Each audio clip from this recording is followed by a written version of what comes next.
Good morning class. अभी जो हम टॉपिक कर रहे हैं वो कर रहे हैं ट्रेडिंग अकाउंट। ट्रेडिंग अकाउंट के बारे में हमने पहले ही एक लेक्चर में सब कुछ डिस्कस कर लिया है कि इसका किस तरीके का फॉर्मेट होता है, किस तरीके से हम लोग इसको बनाते हैं और किस तरह से क्या क्या चीज़ें इस ट्रेडिंग अकाउंट में आती हैं और कैसे हम इसको बनाते हैं। ठीक है ना। एक अगर आपको इसके बारे में नहीं पता तो आप जो पिछला लेक्चर है उसको आप देख सकते हो समझने के लिए। ठीक है, आज हम इसके कुछ पर्टिकुलर क्वेश्चन करेंगे जो आपके बुक्स के हैं, एनसीईआरटी के ही। तो इसको हम कंटिन्यू करेंगे यहाँ से। जैसे क्वेश्चन नंबर 1 में ऑलरेडी पहले ही आपको करा चुका हूँ।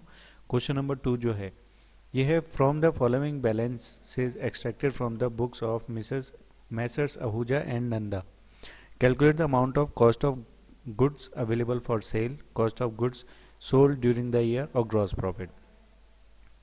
तो इसमें से आपको एक चीज़ तो क्लियर है कि यहाँ पे ग्रॉस प्रॉफिट निकालना है हमें। ठीक है ना।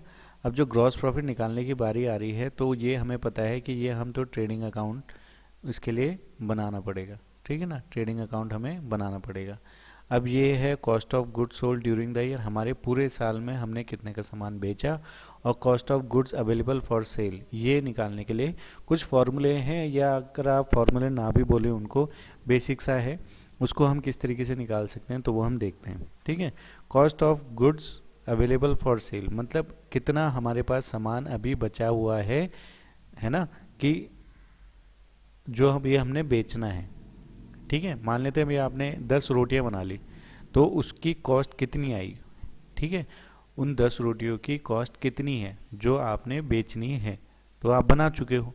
ये है cost of good sold during the year, आपने पूरे साल में कितनी बेच दी। ये है कितनी बनाई तो उसकी कॉस्ट कितनी आई, और ये है कितनी बेच दी।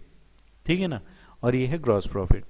तो यहाँ पे हम देखेंगे इसका फॉर्मूला क्या होता है। इसका फॉर्मूला है ओपनिंग स्टॉक,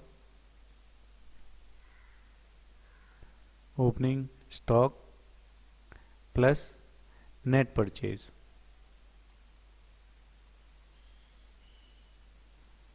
प्लस वेजेस।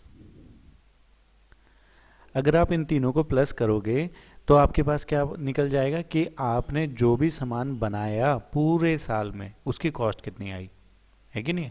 आप एक खुद बात सोचो, अगर आपने 10 रोटियां अभी बना दी हैं, ठीक है, तो ये 10 रोटियां तो अभी आपने बनाई है ना, तो आपके पास पहले से भी कुछ सामान रहा होगा, एक कट्टा आटे का पहले से रहा होगा, यानी कि मान लेते हैं 10 किलो का एक आटे का कट्टा आपके पास ऑलरेडी है और वो 500 रुपये का आया, तो 500 रुपये ये। ठीक है ना। नेट परचेज आपने और कितना खरीदा, ठीक है ना, मान लेते हैं 20 केजी और खरीद लिया, तो ये कितने हो गए, 500 ये थे, 1000 रुपये मान के चलो। ठीक है, प्लस आपने किसी को दिहाड़ी मजदूरी भी दी होगी, तो मान लेते हैं वेजेस आपने किसी को दे दी, उसको आपने 500 रुपये भी दे दिए। तो आपका टोटल खर्चा कितना आया ये रोटियां बनाने का, ये 10 रोटियां बनाने का जो अभी तक आपने बनाया, उन सबको मिला के आपका मोटा मोटा खर्चा 2000 रुपये आ चुका है। या आपने 100 रोटी बनाई है तो 100 रोटियों का खर्चा आपका मोटा मोटा 2000 रुपये आ गया है यहाँ पे। तो इसी तरीके से आपके पास पहले ही कितना स्टॉक था, आपने और कितना खरीदा और कितनी उसके ऊपर वेजेस लग गई, है ना, कितनी देनी पड़ी, वो सारा मिला के अगर आप टोटल करेंगे तो आपका पूरे साल में कॉस्ट ऑफ गुड्स सोल्ड, है ना, cost of goods available for sale मतलब कितना जो सेल के लिए हमारे पास सामान पड़ा हुआ है गुड्स, उसकी कॉस्ट कितनी है, तो उसकी कॉस्ट इतनी है। अब आता है cost of goods sold during the year, आपने कितने का सामान पूरे साल में बेच दिया। अब ये कैसे निकालेंगे, सेम यही है।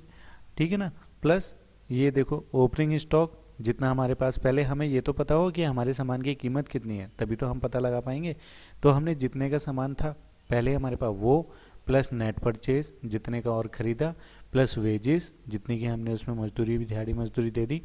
अब ये सब हमने दे दिया तो इससे हमारा क्या निकला, ये कॉस्ट, उस सामान को बनाने की कॉस्ट कितनी है वो हमारे पास निकल के आ गई।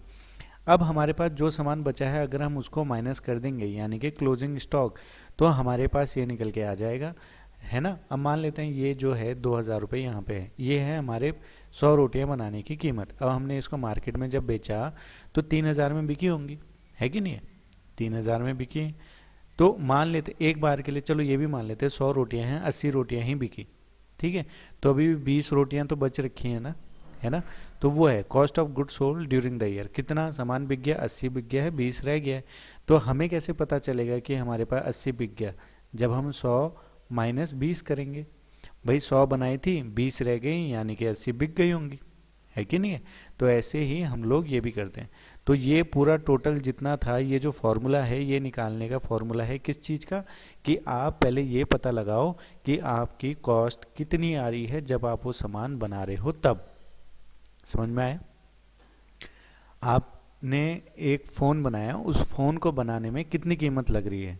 तो ओपनिंग स्टॉक, पहले हमारे पास कुछ सामान पड़ा होगा, रॉ मटेरियल, वो आपने कुछ और ख़रीदा होगा, प्लस वो प्लस आपने मज़दूरों को कुछ पैसे दिए होंगे, वो उन तीनों को प्लस करने के बाद आपका फ़ोन बन के तैयार हो गया होगा, है कि नहीं है? कुछ सामान आपके पास पहले से था, आपने कुछ और ख़रीदा, फिर आपने मज़दूरों को काम पे लगाया, उनको दिहाड़ी दी, मजदूरी दी, ठीक है? तो उन्होंने आपको फ़ोन बना के दे दिया। तो एक फ़ोन बनाने में आपका कितना खर्चा आया? ओपनिंग स्टॉक, नेट परचेज और वेजेस, इतना ही तो खर्चा आया।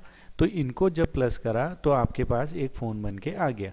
तो मान लेते हैं वो फ़ोन 2,000 रुपये का आया, ठीक है? अब आपको ये पता लगाना है कि कितने 2,000 रुपये में कितने फ़ोन बन गए। मान लेते हैं 2,000 में आपने 100 फ़ोन बना दिए, ठीक है? तो आपकी कॉस्ट कितनी आ रही है 100 फ़ोन बनाने की? 2,000। क्लियर है? अब ऐसे ही अब सेकंड पार्ट वो पूछ रहा है cost of good sold during the year, आपने पूरे साल में कितने सामान बेच दिए। तो यहाँ पे आपने पूरे साल में कितने बनाए? 100 बनाए। आपके पास अभी बचे कितने हैं? 20 बचे हैं। तो बिके कितने होंगे? 80 बिके होंगे भाई, है कि नहीं है? तो वही, अगर आपने ये पता लगाना है कि भाई मेरे पूरा सामान पूरे साल में कितना बिक गया, तो आप opening stock plus net purchase plus wages करोगे, तो इससे आपके पूरे सामान की कीमत आ जाएगी जो शुरुआत में थी। अब जो लास्ट में स्टॉक बच गया है उसकी कीमत माइनस कर दोगे तो आपको ये पता चल जाएगा कि पूरे साल में मेरे कितने सामान बिका है। ठीक है? समझ में आई बात? क्लियर हुआ? तो ऐसे ही हम लोग बेसिक चीज़ें इस तरीके से निकालते हैं। अब यहाँ पे 100 की कीमत 100 रुपये जो हैं, 100 फ़ोन की कीमत 2,000 रुपये है। इसको और इजी उसमें बताता हूँ। 100 फ़ोन की कीमत 2,000 रुपये है, ठीक है ना? यानी कि एक फ़ोन की कीमत कितनी हुई? 20 रुपये हुई, ठीक है? तो 100 फ़ोन की कीमत 2,000 है, तो एक फ़ोन की कीमत 20 रुपये है। तो हमने पूरे साल में कितने, अभी हमारे पास कितने फ़ोन बचे हैं? 20 फ़ोन बचे हैं। तो 20 इंटू 20 400, यानी कि हमने मार्केट में 1,600 रुपये के फ़ोन तो बेच दिए हैं, है कि नहीं है? 100 फ़ोन बनाए थे, उनकी कीमत थी 2,000। 20 फ़ोन रह गए हैं अभी हमारे पास, उनकी कीमत है 400। तो हमने सामान कितने का बेच दिया? 1,600 का, क्योंकि 400 का तो हमारे पास अभी भी पड़ा हुआ है। क्लियर है? तो इस तरीके से हम लोग ये सारी चीज़ें निकालते हैं। अब ये फॉर्मूले आपने देख लिए, ये फॉर्मूले यहाँ पे काम आएंगे, ठीक? फिर इसके बाद यहाँ पे बोला गया है कि आपको ग्रॉस प्रॉफिट भी निकालना है। ग्रॉस प्रॉफिट कैसे निकालते हैं ये हमको यहाँ पे बताया हुआ है। ये ट्रेडिंग अकाउंट रहा। ट्रेडिंग अकाउंट में इस तरीके से हम लोग बनाएंगे। ओपनिंग स्टॉक यहाँ, परचेज रिटर्न यहाँ, वेजेस, और ये जो चीज़ें जैसी यहाँ पे लिखी हुई हैं वो वैसी हम यहीं पे पुट कर देंगे। अब सबसे पहले हम देखते हैं कौन सी चीज़ें कहाँ आने वाली है। मैं एक ये रफ डायग्राम बना के बता रहा हूँ, आप इसको फेयर जब करेंगे कॉपी में तो आप उसको निकाल लेना, ठीक है?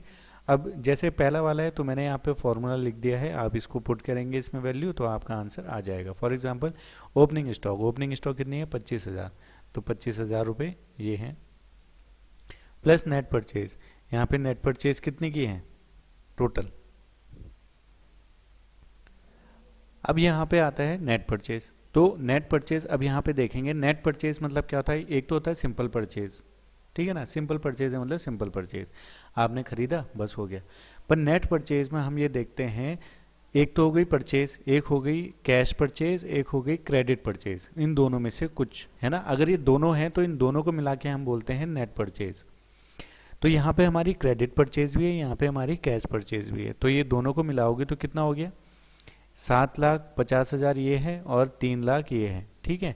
और तो कुछ परचेज नहीं है, तो ये भी देख लेते हैं, ठीक?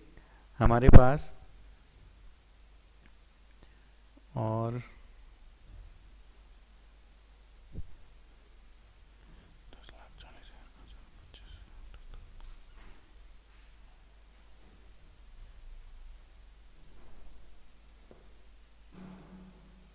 10,00,000 ये है और यहाँ पे ये है,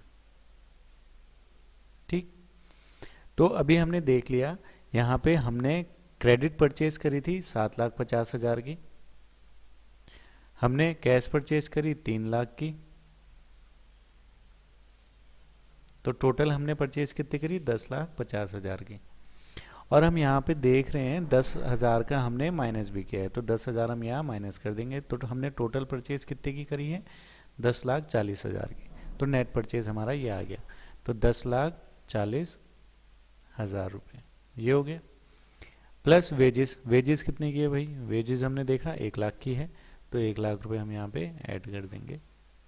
ये आ गया 0,005,42611, 11,65,000। देखो हमारा आंसर भी मैच कर गया, ए का आंसर ये है, ऐसे ही यहाँ पे भी ये आ गया। ठीक है, ऐसे ही आप ये बी का भी निकाल दोगे। और सी के निकालने के लिए आपको ट्रेडिंग अकाउंट बनाने की ज़रूरत पड़ेगी, और ट्रेडिंग अकाउंट का फॉर्मेट आपको एग्जैक्ट पता है इसको किस तरीके से बनाना है। जो अमाउंट जहाँ पे है उनको वहीं पे लिख दो। यहाँ पे ये रिटर्न आउटवर्ड है, यानी कि यहाँ पे परचेज रिटर्न आ जाएगा, यहाँ पे रिटर्न इनवर्ड है यानी कि सेल रिटर्न आ जाएगा। बाकी सारी चीज़ें सेम है, आप इनको पुट करके देखना, अगर कोई दिक्कत आती है तो मुझसे पूछ लेना। अदरवाइज़ बहुत ईजी क्वेश्चन है, आप लोग इसको आराम से कर सकते हो। तो ए और बी में ए मैंने करवा दिया है, बी आपसे 2 मिनट में हो जाएगा, और सी आप ज़्यादा से ज़्यादा 2 मिनट इसमें भी लगा दोगे। ठीक है, तो आज का आपका होमवर्क यही है कि आप बी वाला पार्ट और सी वाला पार्ट ये करिए, और अगर इसमें कोई दिक्कत आती है तो कल इसके ऊपर डिस्कशन करते हैं। Okay, thank you.